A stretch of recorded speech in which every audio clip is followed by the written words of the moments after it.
This is Dante Williams, and you're watching Dante's Boxing Nation.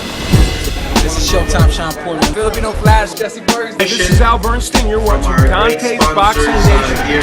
Hi, I'm Sugar Ray, Chick Shape. Sergio, the last name one. Dante's Boxing Nation. Boom, boom, boom, boom. Yo, this is Deontay the Bronze Bomber Wilder. My name is Gennady Golovkin. And you're watching Dante's Boxing Nation. Hi, this is Julian Jackson, and this is Dante Boxing Nation. This is Julian Jackson, and you're watching Dante's Boxing Nation. All right.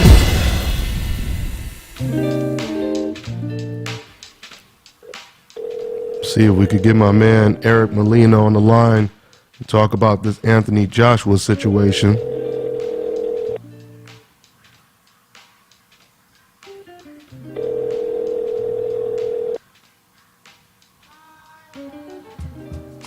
Hello? What's going on, Eric? Nothing, man. Just got to the gym, but I got some time though, man. Okay. Let's get into it, man. Dante's Boxing Nation. I'm over here with heavyweight prospect Eric Molina. Well, you've been around for a while, so I don't think I have to call you prospect anymore. But anyway, before I get your reaction, Eric, I want to ask you the question. Or a matter of fact, before I get your reaction, let me go ahead and get everyone caught up. Now, for everyone who hasn't been following the news, Anthony Joshua, he was supposed to face Vladimir Klitschko next. Vladimir Klitschko is now pulling out of the fight. Now he wants to fight for the vacant WBA title. And now Eddie Hearn, he just recently said today, matter of fact, that they're looking at possible opponents for Anthony Joshua. And the first name they mentioned was Eric Molina, your name. And they also brought up Brian Jennings and David Price. What was your first reaction when you heard Eddie Hearn bring up your name? Well, I mean, we had already been in contact with Eddie Hearn, who was thinking about putting together a David Price versus Eric Molina fight on that undercard.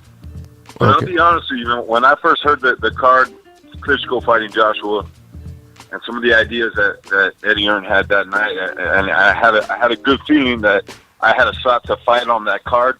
So we've been training already, you know. I've been getting ready to fight, you know, whoever it is. Mm-hmm. And if it was Price or Joshua, I mean, to me it didn't matter. I just want to go in there and fight. You know, these other guys say they want to fight. Klitschko saying they want to fight Joshua. These Parker saying they want to fight Joshua. A lot of guys say they want to fight him, but don't really want to fight him. You know what? You just snatched my next question, Eric, because I was about to ask you that. When you heard that they were trying to match up Joshua with Klitschko, because when I first heard it, I said, it's hard for me to believe Klitschko would take a fight like that against a young, strong lion, undefeated. So I had thoughts that it might not happen. What did you think? So did it surprise you that Klitschko walked away from it, or did you already think that was going to happen? Well, you know what? If you have the opportunity to fight Lucas Brown or anybody else for another world title, or you have an opportunity to fight Andy Reese for a different world title, you go those routes. I mean, that's what the division is. And we could blame it on business, we could blame it on money, but let's blame it on the real reason. You don't want to go through Joshua to become a world champion in this heavyweight division. That's what's going on with Klitschko and all these other guys. So you're going to have 5 champions and 4 or 5 champions, and none of them are going to want to go through Joshua unless they're compensated in an amount that is extreme. So, you know, they don't want to go through that route. But it's fine. It's a business, and I don't blame Klitschko for doing that. I feel like he was once more than what he is now, and it is what it is. That's interesting, man. I'm glad you broke it down that way, because it gives people an idea of how respected Anthony Joshua is in the heavyweight division as well, by you putting it that way. But I understand what you're saying as well when you say, you know, when it comes to a business move, you know, he can get himself a title, and then I guess he could probably ask for more money if he were to come back to the table with a title at hand already. So that's what it is. Now, obviously, you're willing to take the fight. I mean, because I have a feeling Brian Jennings. I mean, I don't know, but I'm thinking Brian Jennings, he probably won't be interested in the fight. I could be right or wrong, but I know you're interested in the fight. So you're most likely the front runner then, right? Well, I mean, the way I look at it is like this. You know, I went down. The world put me as a 50-1 underdog when I fought Deontay Wilder. I've been in these big fights. I went down to Poland, defeated Tomasz Adamek in front of 20,000 people. I've been in this fight atmosphere. You know what I mean? I've been to people's backyards in big fights, and I feel like it takes a very strong mental mind to go and perform under these lights. Now, I'm not saying I've always been that fighter, but I've developed into that fighter that could go into somebody's backyard and give them hell. So, can I go to England and put up a good fight and defeat Joshua? Absolutely. Will the world maybe think that? To me, it doesn't matter. But I know what I'm capable of doing. I'm 100% healthy, and I knew they were going to come for this fight. I knew they were going to keep me in mind. I've been training for this fight. I've been training for either Joshua or Price, and as of right now, I'm still in the gym. And I'm still, waiting for Eddie Hearn to make his mind up. So, and even at the end of the day, you have the list of guys that are saying they want to fight him. I'll fight him. I'll fight anybody. I got no problem with it. Now, you've been in the ring with Deontay Wilder. You put up a good effort. If you could just compare those two fighters style-wise, I mean, who would you probably say? I know you haven't been in the ring with Joshua yet, but who would you say possesses more of a dangerous style? I mean, to me, from what the Deontay Wilder that I faced in the ring, I've done a lot of work with him outside the ring. After that night, Deontay Wilder brings something to a fight that you have to respect. He brings the aspect of knocking you out at any given second with one punch. And you can say many things about him, that he's got this and he's got that, but he could knock you out with one punch in any given moment. I don't think we can say that about Anthony Joshua. I think we can say other things. He's a great boxer. He's got good balance. He's got good technical skills. He's got great size. He's athletic. He's all those other things, but he doesn't have that factor. So, I can measure both of them out. They're both really good fighters. They're big feared fighters. But Deontay Wilder, in my opinion, is the biggest puncher in boxing. Interesting. So that's my opinion. So you believe his flaws, you believe the flaws that people talk about, if there are any with Wilder, you believe his power, it makes up for the little flaws that he may be criticized for.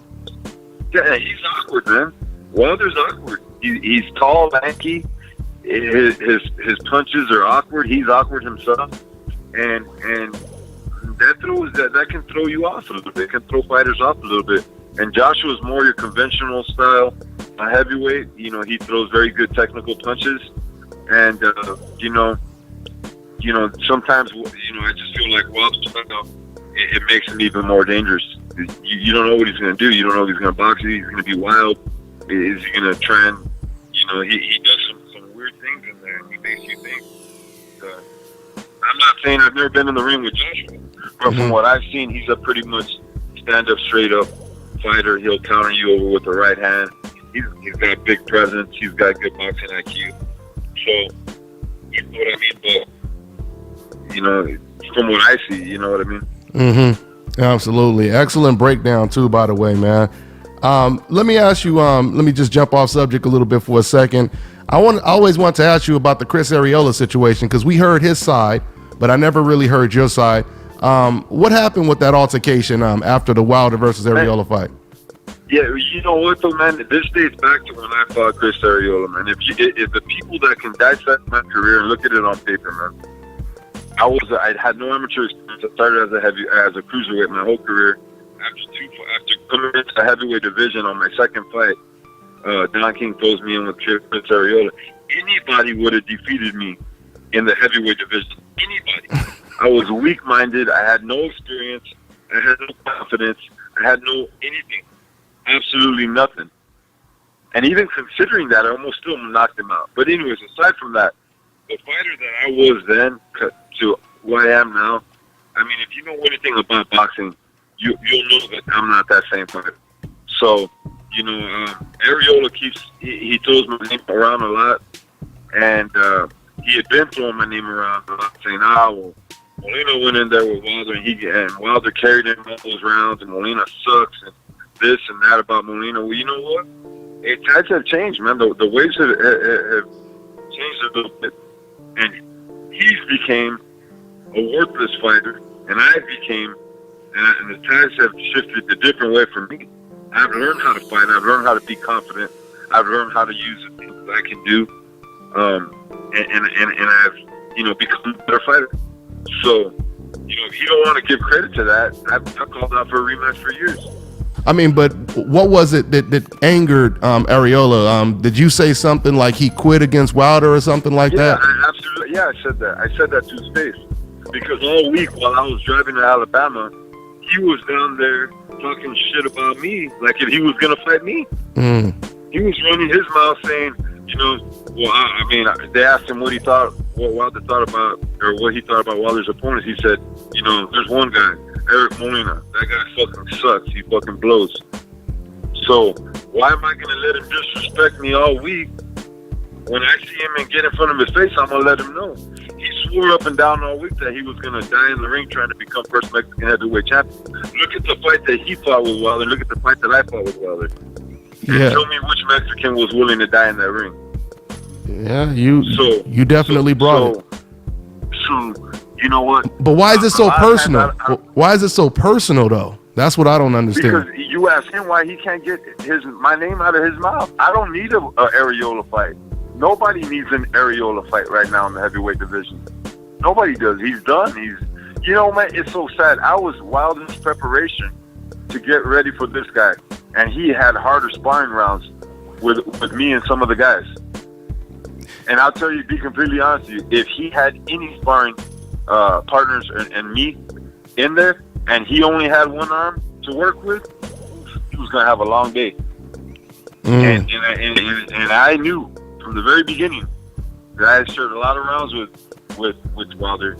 I knew it was going to be the easiest fight, and I had said, hold on, it's going to be the easiest fight for Wilder. And sure enough, he goes there. But just Arreola was right. Go back to the media the week of when he fought Wilder. Look at some of the things he's saying about me. So when I see him face to face, I ask him.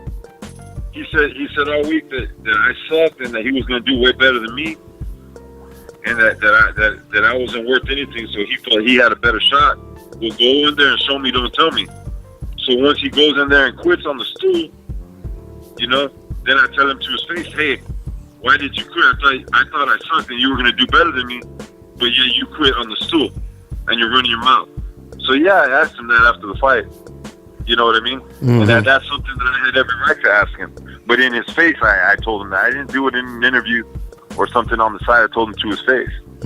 So yeah, I'll be completely honest with you, man. I'm not afraid of any man in this world to share the ring with. Joshua, to walk inside the atmosphere of Alabama when I fought Wilder as a 50-1 underdog, the whole world saying that I wasn't going to go one round, the whole world saying I couldn't do shit, and to go through that, none of these other fights that you could throw around right now, I don't fear none of them. None of them. Zero. When you conquer nights like that, the rest is easy. You can put me in London, you can put me in Poland, you can put me in LA against Chris, it don't matter. None of it affects me. I'm very strong, mental-minded, and I've become that now. And I'm a very, very dangerous fighter for any heavyweight. That's the true fact. So you think your experience, it made you better? The experience of being in the ring with all the heavyweights you've been in the ring with, they made you better? Definitely. I mean, when I fought Chris Arreola, I had 0 rounds of sparring. If anybody knows about the heavyweight division down here in South Texas, it's nothing. I'm the first heavyweight from South Texas in the history of boxing down here. So my resources are nothing. 0. I started boxing when I was 23 years old. No amateur experience. And defied all these odds. So after I fought Arreola, I started mixing it up with some heavyweights. I started getting in the ring. I've been in the ring with Arthur Spilka. I've been in the ring with Wilders, even in a fight, even sparring. I've been sparring all over the country. I've shared 40 rounds in Staverne's camp. You know, I've been around getting in the ring, getting experience, and that's when I was able to find myself and learn the things that I can do and can't do. And I think the biggest test that you basically pose for Anthony Joshua is your durability. We're going to get to see how Anthony Joshua deals with, you know, being taken to deep waters, right? If you could take him into those later rounds and everything, is that how you? I can take him to the late rounds, but not only that. One thing that I can do is at any given second, I can hurt him. If Dylan White hurt him, Dylan White's not a big puncher. He's a good fighter, but he's not a big puncher. I can hurt Joshua any split second. He can put me down, I can get up. Look at the Wilder fight. He put me down, I got up, I still want some rounds. Yeah. And I could bring that to him to test him to see how he's going to react to a good shot, because I'll land a good shot on him. We'll see that happen. That has always happened in every fight I've been in. You'll see how he'll take a good shot. You'll see somebody that's willing to get up over and over and over again. And I guarantee you, and this is not just words, you'll see a fighter that's willing to die to win that belt and become the first Mexican heavyweight champion. There it is. There it is right there. And I really do. I really do hope you can test Anthony Joshua for all the boxing fans, you know, so we can really see what he's made of, or you end up pulling off the upset, you know. So now let me ask you just a couple more questions. Who would you say is the best heavyweight right now? You praised Deontay Wilder and Anthony Joshua. Who would you say right now? You got Luis King Kong Ortiz and a couple other heavyweights. Who would you say right now, number one? Well, you know what? I see Wilder as, I mean, he's injured right now, so I can't, at this moment, I can't really place him number one. But I think that one thing that you have to keep in mind with Wilder is his injuries now for the future. So, you know, how is he going to react to them? You have to throw that in the mix when you answer those questions. So, let's be real here. I'm not gonna tell you, and I'm not gonna sit here and paint a different picture. That being that, with that in the picture, Anthony Joshua is the most heavyweight in the world. He's the most. You broke up. You broke up a little bit. You broke up a little bit. He's the most what? I said he's the most feared heavyweight in the world, and he ain't the most feared heavyweight because he's not that fighter that you're asking about. He is that fighter, and all these other guys, they'd rather go around him. They all rather go around him, and hell, they'd all rather not even ever share a ring with him. So, you know, using all those facts in there, it will have to be Anthony Joshua. So, okay. I mean, as far as your current champions go, you know what I mean? Uh-huh. As far as the 5 champions. Yeah. So, who wins a fight between Joseph Parker and Andy Ruiz? How does it go down? I say if they take it to New Zealand, Parker wins. Parker wins in New Zealand? Yeah, of course. Parker wins. I don't think that Andy Ruiz has the power to hurt and knock out Parker, and I don't think he wins a decision over there. It's not easy. You know, I was thinking, Eric, when I seen Joseph Parker against Carlos Takam, and he looked to me uncomfortable on the inside on the ropes, and I was thinking if Andy Ruiz were to pressure him and get him on the ropes, he may have a major advantage in that fight. You know, that's. Yeah, you could be right. Yeah, definitely the style and the pressure could affect him, and he's definitely gonna fight somebody that's gonna bring that pressure. So, you know, but I'm gonna be completely honest with you, man. I've never really felt that strong about Parker. He's not a big heavyweight. He does not have a big punch. On contrary belief, you could look at all his fights. Show me a fight where he's clean sparked somebody out with one punch.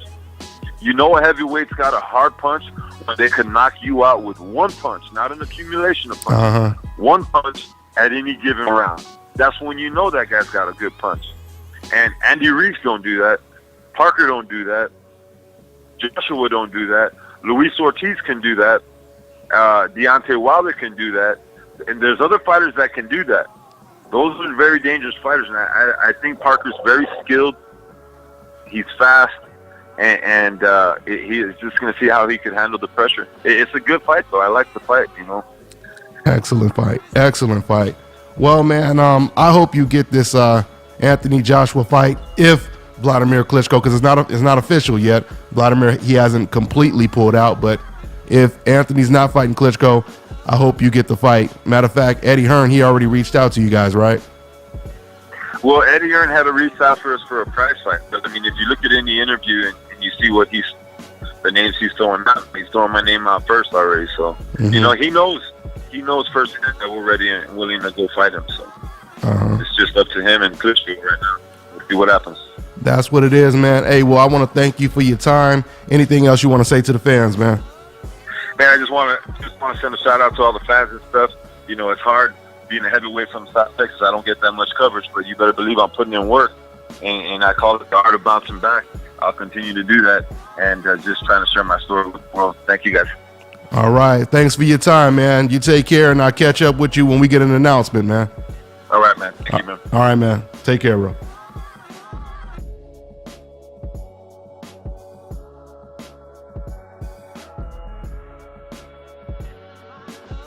Hi, you're watching Dante's Boxing Nation.